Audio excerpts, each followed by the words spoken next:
July 4th, 1993. Considered by many to be the day the world ended. Of course, it didn't happen overnight. No, it wasn't that simple. This is an alert localized by the PD for Riverside, Muldrow, Rosewood, and West Point County. Weeks before, something strange could already be felt in Kentucky. A foul smell hanging in the air for days. Military trucks driving inside civilian areas. Power outages and telephone lines being cut without rhyme or reason. It's as if they knew what was coming. A sense of uneasiness crept into people's lives. A large military presence is reported throughout Knox County. They are seen turning away vehicles going through or out of Knox counties and blockading entrances and exits. We recommend citizens to stay calm and wait for further news. But it was on July 4th that the world got confirmation. There was indeed something strange going on in Kentucky. Stay indoors and lock your doors and windows. Do not approach or attempt to engage with any individuals exhibiting aggressive behavior. Await further instruction. An unknown disease was affecting people. At first, flu-like symptoms.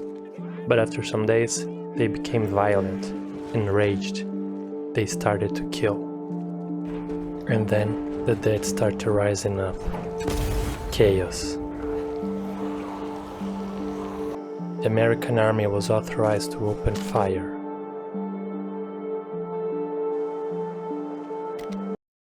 Against everyone.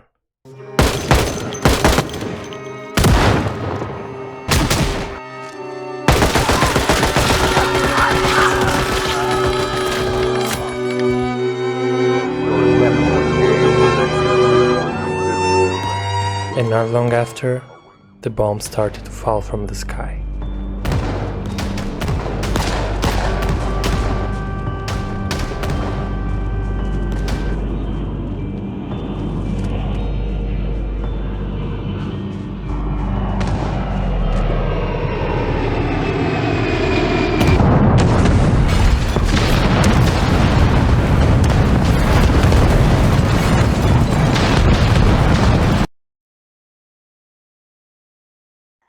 Unfortunately, the virus didn't respect the human will.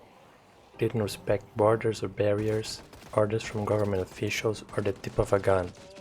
Somehow the virus also started appearing in Europe, Asia, South America. The world was ending. And yet, some people survived. The human spirit lives on.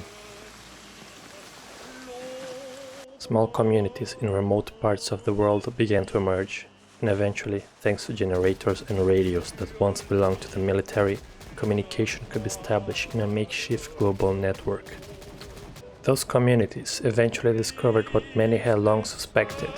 The government had always known about the virus, and instead of warning the population, they simply decided to try to cut Kentucky from the rest of the world. And beyond that, what was left of humanity, the Commonwealth, discovered something that could change everything. There was an antidote. Inside the Knox exclusion zone, there were zombified soldiers carrying the cure.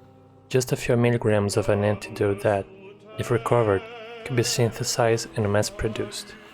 It was simply a matter of entering the exclusion zone and finding the antidote. How hard could it be?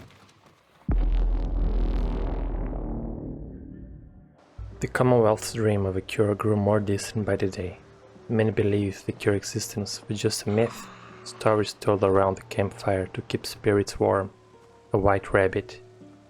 The exclusion zone, which has been breached countless times in hopes of saving humanity, never returned those who entered.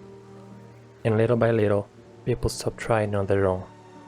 But then, as is customary in every society, crime began to surface. Those crimes grew more violent in a world where resources were scarce and hope was limited.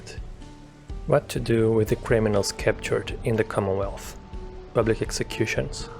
For some, that was the end. But for others, the punishment was worse than death.